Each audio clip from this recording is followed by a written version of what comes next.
최고 민수입니다. 오늘은 제가 그 바지가 떨어져서요.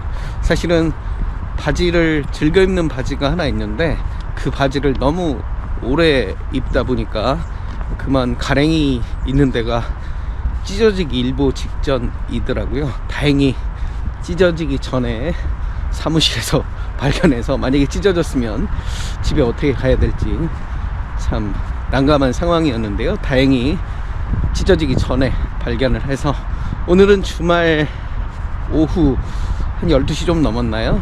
예, 그래서 오늘은 바지 사러 제가 사는 이 목동에서 김포 프리미엄 아울렛까지 한번 걸어가 보려고 합니다. 여기는 이제 한강변이고요.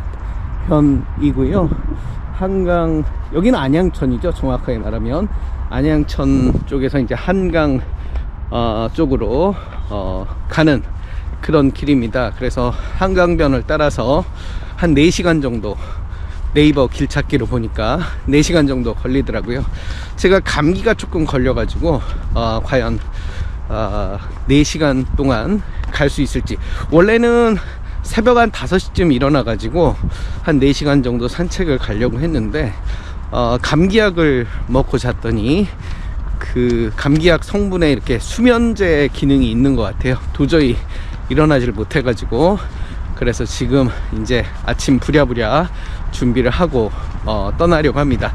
오늘 일정에 앞서서 제가 2가지 액션을 취했습니다. 첫 번째는 종이, 그 인쇄하는 곳에 가서 종이 오늘 자료 프린트를 좀 했고요. 두 번째로는 가다가 배고프면 먹으려고 햄버거도 하나 샀습니다. 여기 참 주말이라서 그런지 사람도 별로 없고요. 조용하니 아주 좋습니다. 그래서 오늘 한번 이 4시간 정도 걸을 텐데요.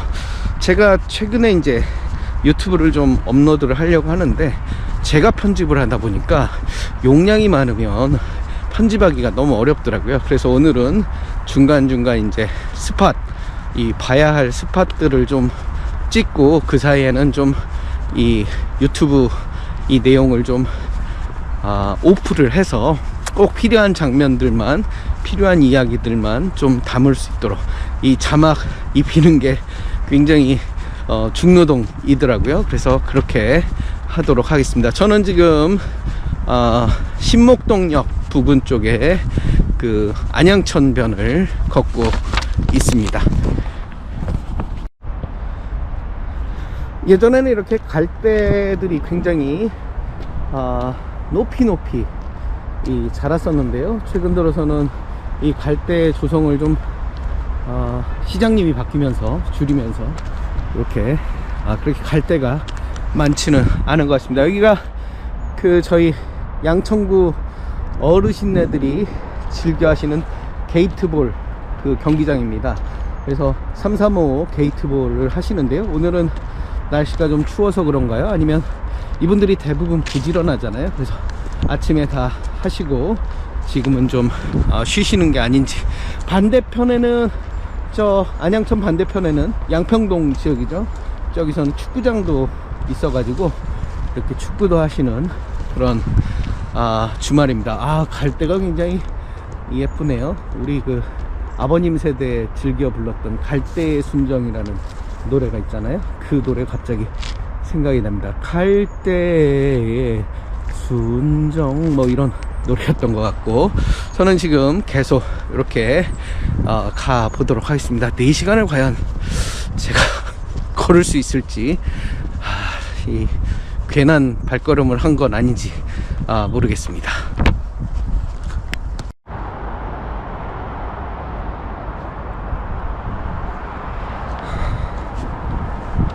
네, 걸어온 지 이제 1시간 반에서 한 2시간 됐나요? 엄청 걸어왔습니다. 비도 지금 보슬보슬 내리고 있고요. 날씨가 굉장히 흐려졌습니다. 날이 아닌데 이렇게 옷을 사러 이 먼 길을 가는 게 맞는 건지. 네. 이렇게 한강 색깔도 상당히 좀 뿌옇고 그렇습니다. 어찌됐든 비가 조금 더 오면 우산을 좀 써볼까 하고요. 일단은 그냥 한번 비를 좀 맞아보고 가도록 하겠습니다. 빗방울이 조금씩 더 거세지는데요. 오늘은 이제 김포 프리미엄 아울렛까지 혹시 비가 너무 많이 오면 중간에 스탑을 하고 집으로 가야 될지도 모르겠습니다. 지금 이제 여기는 행주대교 가는 길입니다. 이제 행주대교가 멀지 않았고요. 우리 행주산성 있는 곳이죠. 그래서 옛날 임진왜란 때 열심히 또 우리가 싸웠던 그런 곳이기도 합니다. 방화터널, 인천공항 이렇게 가는 그런 갈림길이기도 하네요. 이 비가 너무 많이 와가지고 그렇죠. 네, 우산을 좀 써볼까요? 우산, 네, 우산을 써도 그렇게 나쁘진 않은 것 같습니다. 자, 가고 있습니다.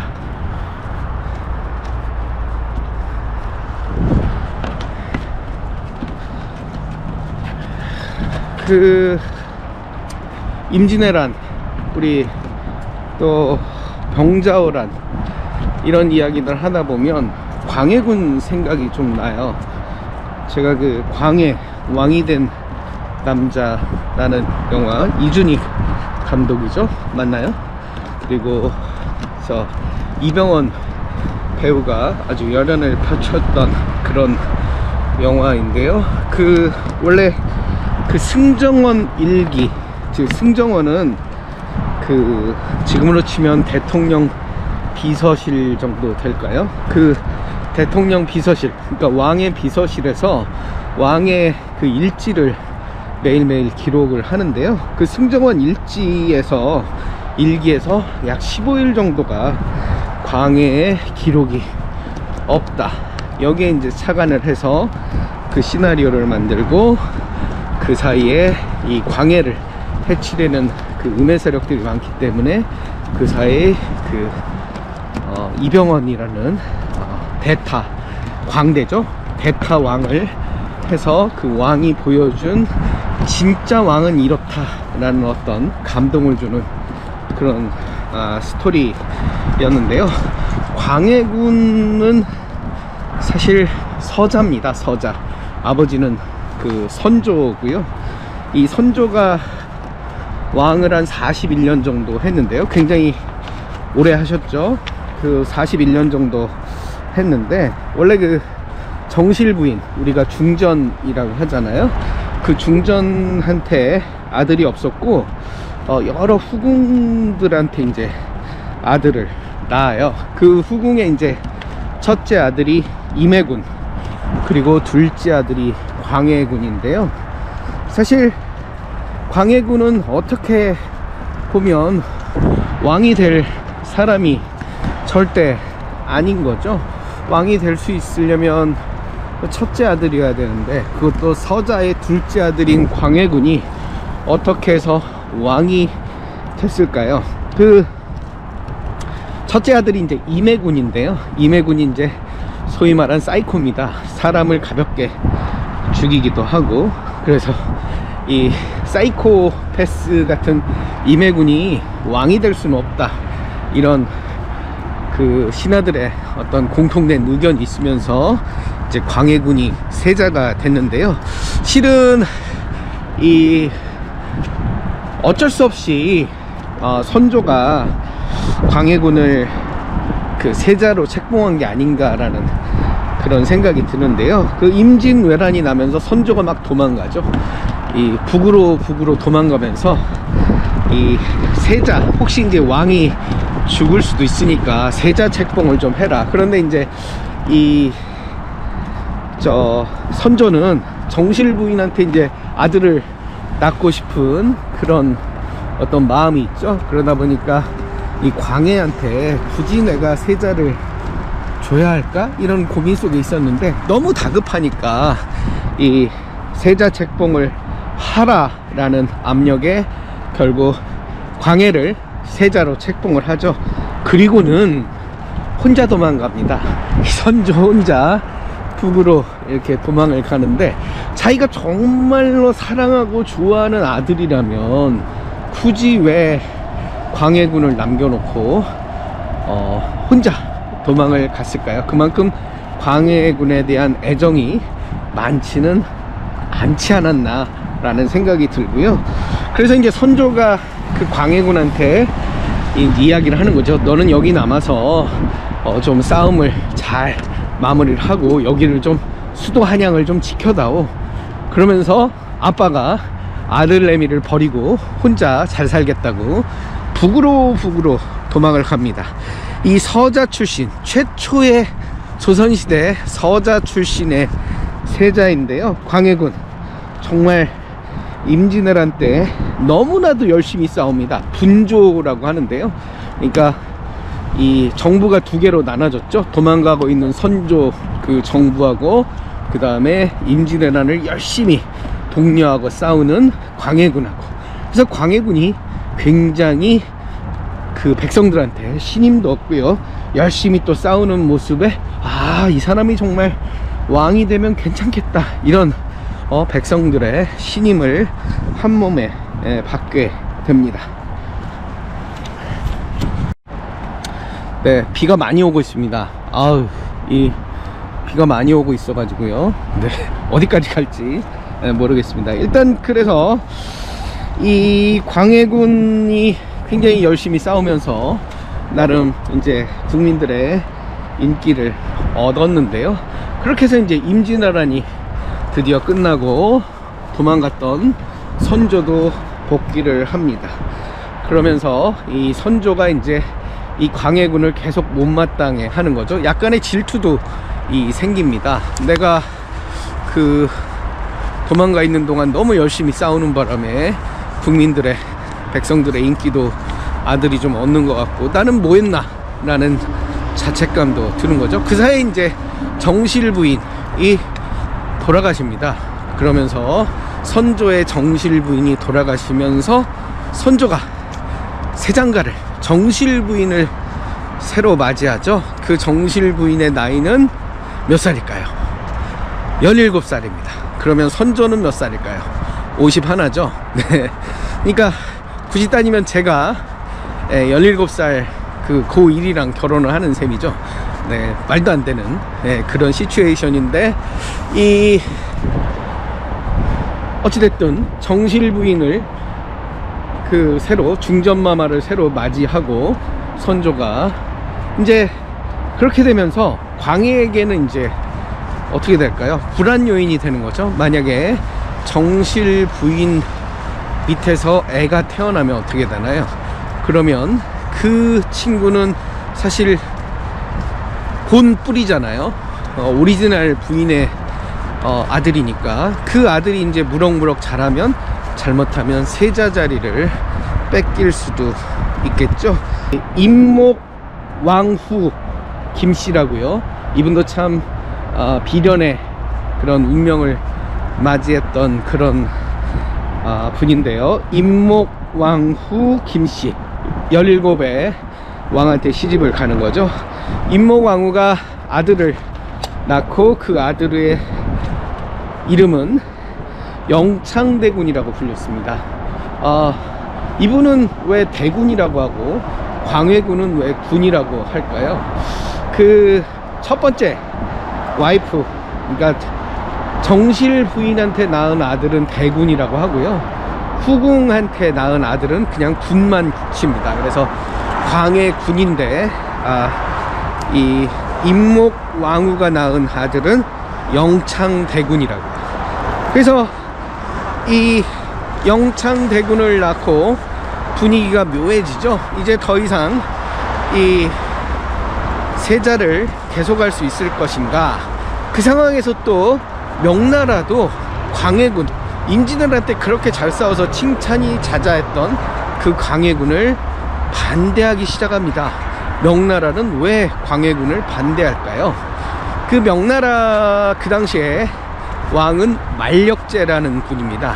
이 만력제는 어려서 굉장히 타이트하게 그 왕의 교육을 받았는데요, 어렸을 때 너무 하드하게 교육을 받은 나머지 이 어른이 되자마자 놉니다.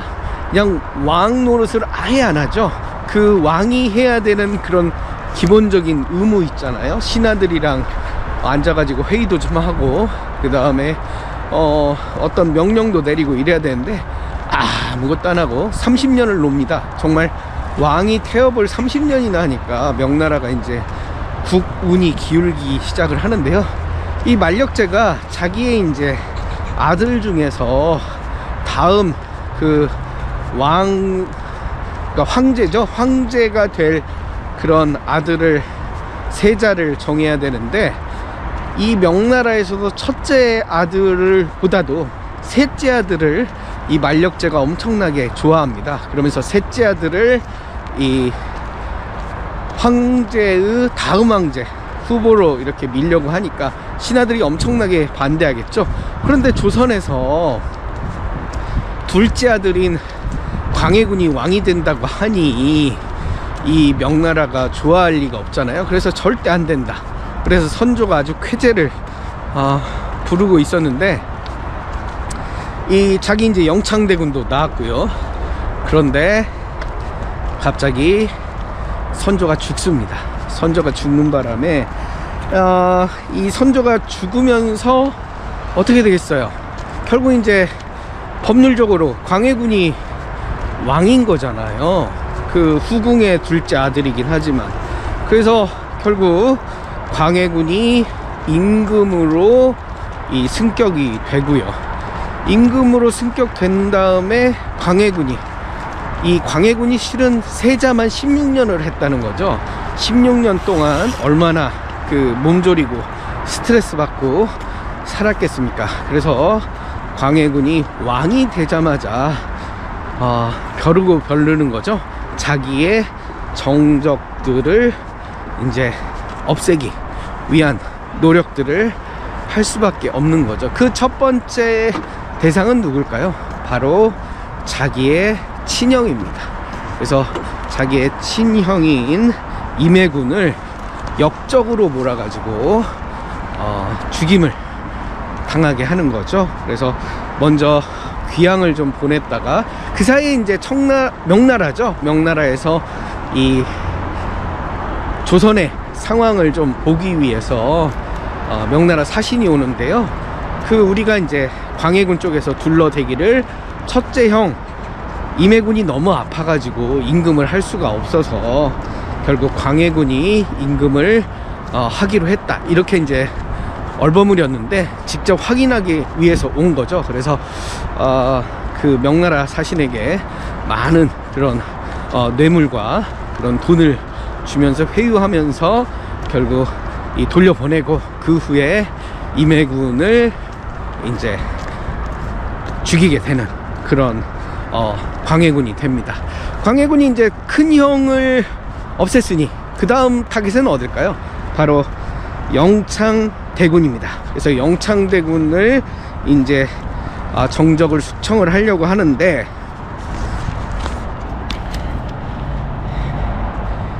여기서 이제 중요한 게 그 서자 영모 사건이라는 게 발생을 합니다. 그러니까 서자라는 것은 양반들의 두 번째, 세 번째, 그러니까 첫 번째 부인이 아니죠.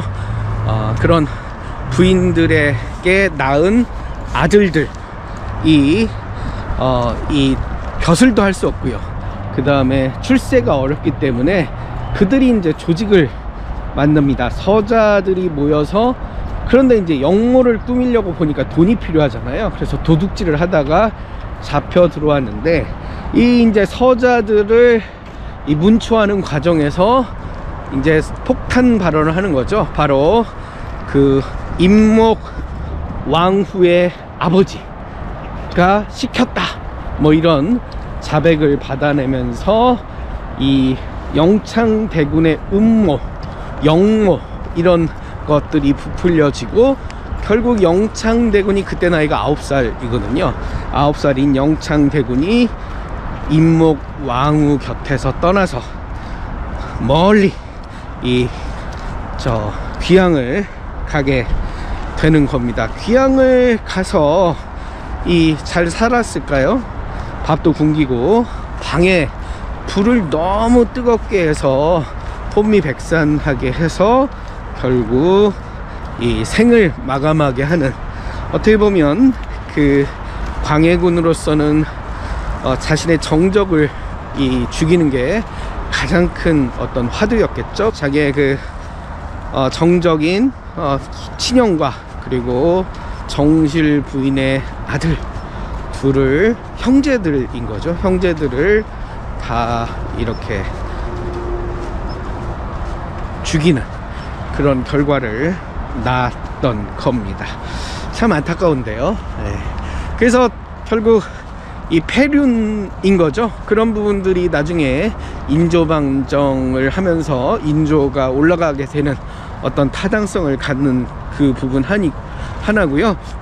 그 다음에 이제 영화에서 보면 허균이 나옵니다. 그 영화에서 도승지, 그 왕의 비서실장 역할로 허균이 나오는데요. 허균은 사실 도승지를 하질 않았어요. 이건 허구인데요. 우리가 허균 하면 홍길동전이죠. 그리고 누나가 유명한 허난설 헌인데요. 허균은 그 서자 영모 사건 주동자들과 친하게 지냈습니다. 그러다 보니까 입지가 굉장히 좀 불안했겠죠. 그래서 임목 왕후 폐비론을 강력하게 주장을 해줍니다. 왕에게 어떻게든 이쁨을 받으려고 하는데요. 그런데 이제 너무 설치고 다니니까 반대파가 허균을 이 서자 영모 사건 그거와 묶어가지고 영모에 가담했다, 이렇게 주장을 펼치는 거죠. 결국 이 저잣거리에서 거열형 사지를 이렇게 찢는 아주 참혹한 형벌이죠. 그 거열형을 받고 허균이 생을 마감합니다. 나중에 이제 광해군이 정신을 차리고 허균을 이 거열형을 시킨 거에 대해서 굉장히 후회를 했다라는 이야기도 나오는데요. 이 광해가 이제 결정적으로 무너지는 것 중에 하나가 무당에 많이 심취를 합니다. 그래서 무당이 어떤 새로운 기운을 얻기 위해서는 새로운 궁궐을 지어야 한다, 이런 이야기를 하고요. 창덕궁, 창경궁, 덕수궁 이런 것들을 새로 지으면서 국민들에게 많은, 백성들에게 많은 세금을 또 거둬야 되죠. 그러면서 안 그래도 그 전쟁이 끝난 지 얼마 안 됐는데 계속 이렇게 세금을, 임진왜란 끝난 지도 얼마 되지 않았는데 세금을 걷어내고 하니까 이 굉장히 나라가 혼란스러웠고요. 여기에 더해서 이제 공명첩이라고요. 이 한마디로 돈 받고 벼슬을 파는 그런 명부입니다. 그래서 공명첩, 그러니까 돈만 내면 벼슬아치가 되니까 얼마나 그 나라가 좀 좋지 않겠어요. 그래서 공명첩 이런 것들로 인해서 광해가 굉장히 어려움을, 나라를 나중에 갈수록 어렵게 만드는 그런 경우가 됐다. 그래서 결국 이제 인조 반정으로 쫓겨나게 되고요. 인조 반정 이후에도 상당히 오랜 기간 살았죠. 하지만 이제 뭐 자기 자식이라든지 이런 분들은 좀 일찍 사망을 하는, 그래서 본인은 그래도 좀 나름 살았지만 자기의 가족들이라든지 왕에서 쫓겨나고 나중에 불운한 인생을 살았던 그런 왕이기도 합니다. 보통 우리가 왕이 죽으면 왕 이름을 지어주잖아요. 그러니까 세종대왕도 살아생전에는 세종이라고 불리워 본 적이 없는 거죠. 돌아가신 다음에 세종이라는 그런 호를 내리는데, 광해군은 임금의 호를 못 받았죠. 그래서 그냥 왕자 때의 그 이름인 광해군으로 지금까지 불리고 있습니다.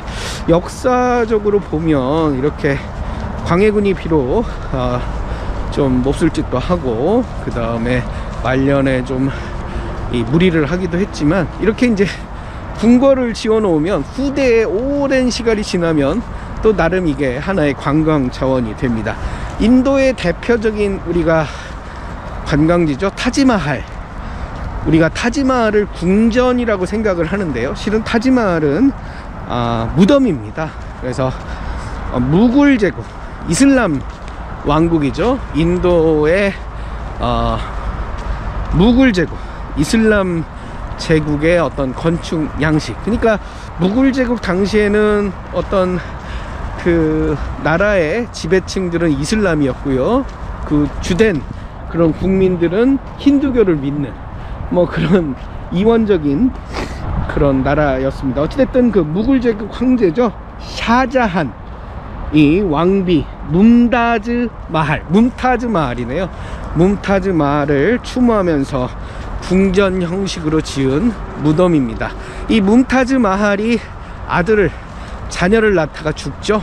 그 너무나도 그 뭄타즈 마할을 그리워하면서 샤자한이 자기 궁궐에서 보이는 곳에 멋진, 그러니까 왕비가 죽었어도 저 궁궐에서 영혼은 살 거야 이러면서 멋지게 그 궁궐을 지은 거죠. 그런데 이제 문제는 이 궁궐을 지으면서 나라의 그런 경제력이라든지 이런 것들이 많이 좀 어려워질 수밖에 없는 것 같고요. 결국 아들이 쿠데타로 이 왕 샤자한을 그 궁궐에 가둬버립니다. 그래서 결국 죽을 때까지 타지마할을 가보지 못하고 멀리 궁궐에 갇혀서 자기 와이프의 그런 무덤을 그리워하면서 샤자한이 죽었다는, 오히려 그 쿠데타로 왕위를 계승한 아들은 굉장히 선정을 베풀고 나라의 경제력을 끌어올렸는데요, 오히려 후대에서는 샤자한, 그 흥청망청 나라 재정을 쓴 샤자한이 더 이 타지마할 덕에 이름이 기억되는 그런 역사입니다. 그래서 1623년 광해 15년, 그러니까 15년간 광해군이 왕을 했죠. 그래서 인조 반정으로 쫓겨나게 되고요. 이 인조도 이 왕위를 올라간 이후에 결코 뭐 행복하진 않았습니다.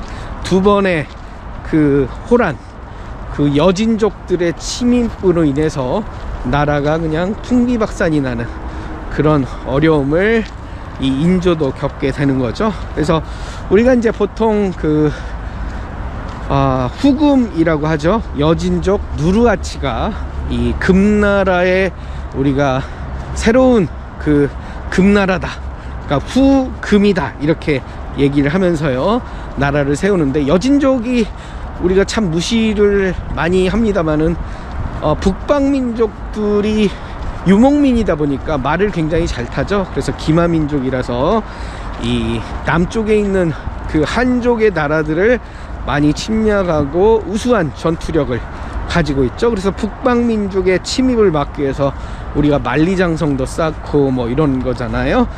그래서 명나라가 후금한테 밀리면서 우리한테 파병 요청을 하는데, 이 광해군이 한 가지 잘한 게 중립 외교를 펼칩니다. 후금과 명나라 사이에요, 어느 나라 편을 들지 않고요, 이 중립 외교를 펼치면서 일단 명나라가 파병 요청을 하니까 거절할 수가 없어서 그 강홍립 장군과 병사들을 보냈지만 적당히 싸우다가 그냥 싸움을 열심히 하지 마라 이런 명을 광해군이 내리죠. 그러면서 강홍립 장군이 대충 싸우는 듯 하다가 후금에 투항을 해버리는 이런, 그래서 나름 그 광해군 시대에는 그 중립 외교로, 왜냐면 광해군이 전쟁을 겪어봤잖아요. 자기가 임진왜란을 겪으면서 이 전쟁이 얼마나 힘든지를 아니까 전쟁을 피하기 위해서 좀 실리적인 측면을 많이 따졌는데요. 우리 그 당시에 전통 성리학자들은 이 오랑캐한테 굽신거렸다고 굉장히 또 강해를 몰아내는데 하나의 원인이 이 중립 외교에 있기도 합니다. 결국 그 인조는 이제 그 인조 반정으로 왕이 된 이후에 어떻게 하겠어요? 광해가 했던 그런 정책들을 다 파기하겠죠. 거기서 가장 중요한 것 중에 하나가 이 중립 외교를 파기를 합니다. 그래서 후금과의 관계를 중요하게 생각하지 않고요, 오히려 명나라와의 그런 관계를 복원하는데 더 힘을 쓰죠. 그래서 결국 1627년, 그러니까 인조가 왕이 된 지 한 4년 정도 지난 후에 정묘호란이 발생이 되고요. 정묘년에 그 오랑캐가 쳐들어온 난이 발생이 되면서 후금과 형제 관계를 맺게 됩니다. 형이 이제 후금이고 우리 조선이 이제 아우가 되는 거죠. 그 이후에도 이제 이 후금이 계속 만주 일대에서 세력을 팽창하면서 좀 더 커지니까 이제 군신 관계를 요구하기도 하고요. 그 왕자를 볼모로 요구를 하기도 합니다. 그러면서 이 조선이 받아들일 생각을 전혀 안 하는 거죠. 그러니까 이제 쳐들어 오게 되는 겁니다. 청나라가 그 당시에는 이제 만주 쪽에 중심 세력이 있으니까 이 조선까지 오는데 그렇게 멀리 또 말 타고 오니까요 멀리 거지 않는 겁니다. 그래서 갑자기 쳐들어오니까 너무 준비가 안 되어 있는 상황인 거죠. 그러니까 1627년 정묘호란 이후에 약 한 10년 후인 1636년 2차 그 여진족의 침입이 있는 거죠. 한 달 정도 침략을 했는데요. 이게 이제 병자년에 발생됐다 해서 우리가 병자호란이라고 하는 거죠. 이조판서 최명길이 꾀를 내서 이 청나라군 진영에 가서 술이랑 고기를 잔뜩 이렇게 사다가 먹입니다. 먹이면서 왜 왔니 너네, 왜 굳이 왜 여기 침략에 왔니 하면서 이 진탕 술을 먹이는 거죠. 그 사이에 왕이 원래 강화도로 갔어야 되는데 강화도로 빠지지 못하고 남한산성으로 이렇게 기어져 들어갑니다. 그래서 남한산성으로 들어갔다가 여차 해서 강화도로 이제 가려고 했는데 강화도로 이제 도망가는 그 말에 탔는데 그 전날 눈이 너무 많이 온 거죠. 그래서 말도 미끄러지고 사람도 미끄러지고 해서 도저히 갈 수 없는 눈길이 되면서 결국 남한산성에 이렇게 들어가서 항전을 하는데 청나라가 이제 고립작전을 펴는 거죠. 그리고 그 강화도가 함락이 또 됩니다. 그 청나라 군에 의해서 함락이 되면서 결국 이제 어디로 갈 수도 없는 거잖아요. 갈 수 없는 그런 상황이 되면서 이제 삼전도의 굴욕이라고요. 삼전도는 지금 송파구 삼전동 지역의 한강 나루터인데요. 거기서 이 항복을 하게 됩니다. 그래서 우리가 이제 삼괴구고두레라는 말이 있는데요. 3번 무릎을 꿇고 9번 머리를 조아리는 그런 청나라의 예법입니다. 그러니까 신하가 황제에게 하는 예법인데요. 이 군신 관계가 성립이 되면서 이 인조가 한 번 무릎을 꿇고 3번씩 절을 하는 그 프로세스를 3번을 하는 거죠. 그래서 3번 무릎을 꿇고 9번 머리를 조아리는 삼괴구고두레를 하면서 참 치욕스러운 그런 역사를 인조가 맞이하게 되는, 오늘 뭐 역사가 임진왜란과 병자호란, 우리의 가장 슬픈 그런 역사의 중심 이야기를 하다 보니까 이렇게 이야기를 하는데요. 그래서 결국 이 병자호란의 결과 첫째 아들과 둘째 아들을 청나라가 끌고 가죠. 첫째 아들은 소현세자, 그리고 둘째 아들은 복림대군. 나중에 복림대군은 이 인조 다음으로 효종으로 이렇게 등극을 하죠. 우리가 삼괴구고두레 참 이 생경한 그런 말이긴 한데요. 아편전쟁, 그러니까 청나라가 나중에 이제 권세가 굉장히 약해지고 그 아편전쟁 때 청나라하고 영국 사이에 이 예법 자존심 싸움이 한번 붙었던 거죠. 그러니까 영국은 청나라한테 이제 통상 압력을 계속 넣고 있는데 청나라 왕이 굳이 뭐 우리가 영국이랑 할 필요 있어, 우리는 자급자족이 다 되는데 뭐 이러니까 영국에 계속 통상 압력을 넣고 군대 위협도 하고 하니까, 그러면 청나라 왕이 한번 만나 줄 테니 이 삼괴구고두레 예법에 맞춰서 왕을 아련해라 라고 하니까 이 영국 담당 이었던 그 대표가 못하겠다 영국은, 이렇게 나오는 거죠. 내가 그렇게 하면 너희도 우리 저 영국의 왕한테 그렇게 해라, 이렇게 된 거죠. 그래서 서로 그렇게 하기는 어려우니까, 청나라가 그렇게 또 받아들이기는 어려우니까 그래서 타협을 합니다. 어떻게 하느냐, 영국의 예법대로 한쪽 무릎을 꿇는 그 정도 선에서, 대신 손에 입맞춤은 안 하는 그런 정도로 하는 거죠. 청건륜제. 그 당시에 이제 청나라 황제가 건륜제인데 건방진 거죠. 삼괴 구고 둘에도 안 하면서 와서 통상 압력을 하겠다고 하니까 청나라 황제가 들어주겠습니까? 기고만장했던, 사실 청나라의 국군이 기운 것도 모르고 건륜제가 기분이 나빠서 거절을 하는 그런 상황이 벌어지는 거죠. 어찌됐든 삼괴 구고 둘에 재밌는 그런 예법이죠. 우리가 그 인조 이야기를 하면서 빼놓을 수 없는 영화가 있습니다. 저도 즐겁게 재밌게 봤는데요. 영화 올빼미죠. 소현세자, 청나라에서 갔던 소현세자가 돌아오자마자 2개월 만에 사망을 하게 되는데요. 그 사망에는 인조의 어떤 질투, 그리고 그런 어떤 죽음을 맞이게 하게 하는 그런 안타까운 그런 음모가 있지 않았느냐라고 이야기를 하는 거죠. 소현세자는 청나라에서 새로운 문물을 너무 이렇게 많이 보고 왔죠. 그러다 보니까 이 조선의 지금 상황이 이제 답답한 겁니다. 왕에게 이러이러한 것도 건의하고, 그런데 이제 이 인조는 청나라의 치읓자만 들어가도 치욕스러운데 아들이 자꾸 이제 청나라 이야기를 하니까 많이 짜증이 났겠죠. 그래서 결국 이 영화에서 보면 류준열 그리고 유해진 두 명의 배우가 나오는데요.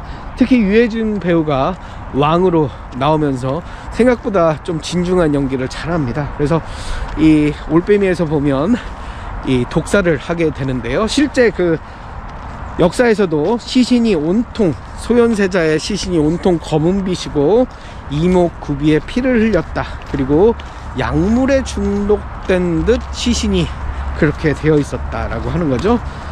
결국 이 인조가 그 소현세자가 죽은 다음에 자기의 이제 세자를, 소현세자의 아들이 있었거든요.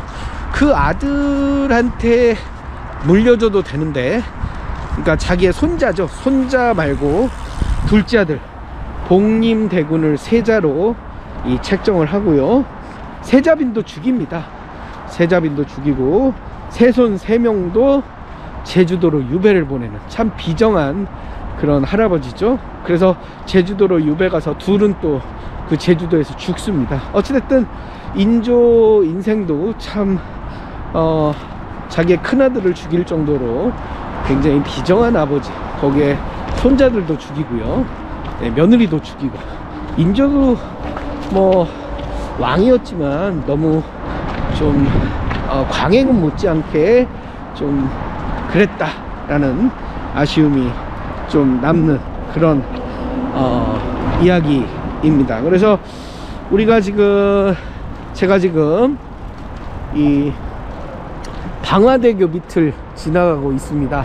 여기가 방화대교인데요. 이 방화대교, 방화대교, 행주산성에서 멀지 않죠. 그래서 이 방화대교까지 이렇게 엄청나게 옷 살려고, 옷 하나 살려고 이 비도 오는데 이렇게 가고 있습니다. 화장실도 여기 있고요. 여기 또 매점도 조그만한 거 여기 있을 거예요. 그래서 옛날에는 매점에서 라면도 사 먹고 뭐 그랬던 기억이 있습니다. 이제 한 3분의 2 정도 왔나요? 4분의 3 정도 왔나요? 그래서 마지막 이제 1시간에서 1시간 반 정도 더 가면 총 4시간 중에 이제 한 2시간 반 이 정도 온 것 같습니다. 1시간에서 1시간 반 정도 남은 거죠. 한번 되는 데까지 열심히 가보도록 하겠습니다. 그래서 우리가 이제 광해군과 인조 이야기를 좀 해봤죠. 그러니까 광해군 그리고 인조, 소현세자까지요. 그래서 이 광해 왕이 된 남자, 영화 올빼미, 이 두 개의 영화를 보시면 각각 그 광해군과 인조 그 이야기를 우리가 볼 수 있을 것 같습니다. 저는 여기 그 편의점에서 잠깐 음료수 하나 사 먹고요. 그리고 또 가던 길을 가보도록 하겠습니다.